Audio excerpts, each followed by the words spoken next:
Chris Allingham with the Virtual Weber Bullet.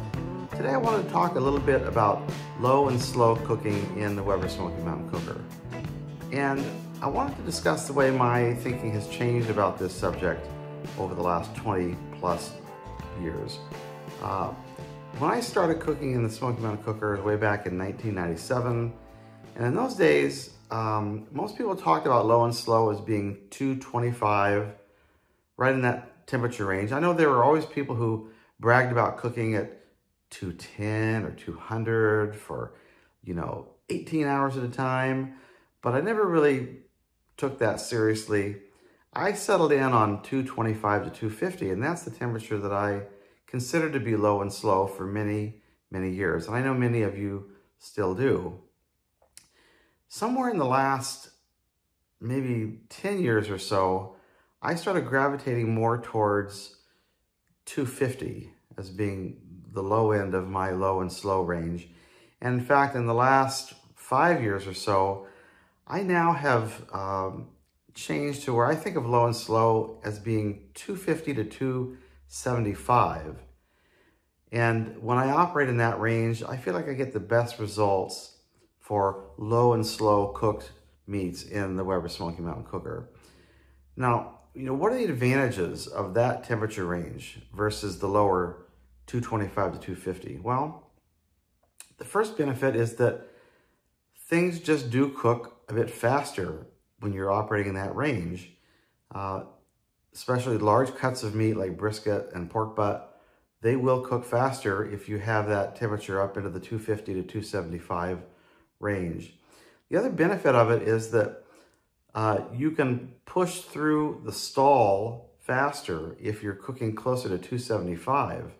What is the stall? The stall is that point in any cook with large cuts of meat where your temperature of your meat seems to sort of plateau, it flattens out, and it doesn't seem like it wants to go up anymore. And you can be spending 1, 2, 3, 4 hours, maybe more, of your meat sort of stalling at a particular temperature range and not going up anymore. And it really is a process of how the meat is, as it goes through that cooking process, it is giving up moisture, and it takes a long time for that cycle to break and begin to have the temperature go up again. In other words, the meat temperature goes up from refrigerator temperature to a certain point, like 160, and then it just stays at 160 for a long, long time. It seems like you're making no progress.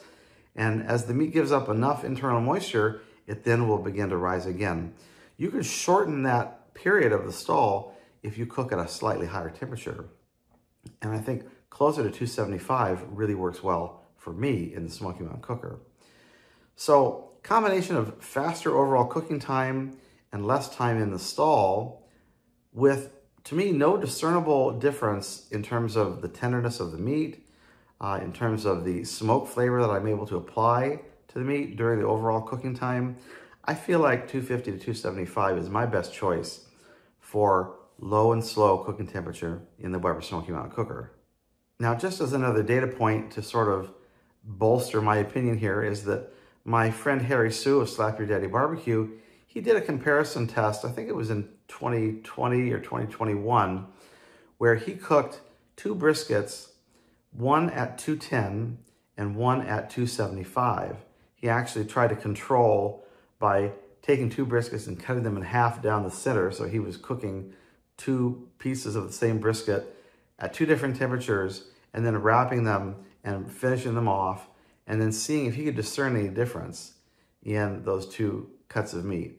And if I remember correctly in his video, he did seem to prefer the 275 cut of meat in terms of the way it ate. So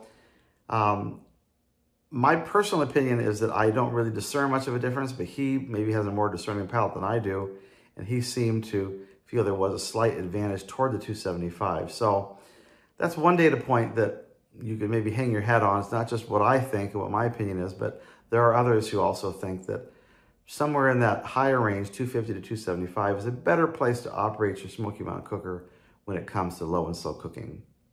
But when it comes to hot and fast cooking, like if you're doing chicken or turkey, I still am of the opinion that 300 and above, 325, 350, if you can get your cooker up there, is a good temperature for those kinds of meat. So I'm not suggesting that you abandon hot and fast cooking for certain things, or even hot and fast cooking for brisket or for pork butt. If you'd like to do that, that's a good method too.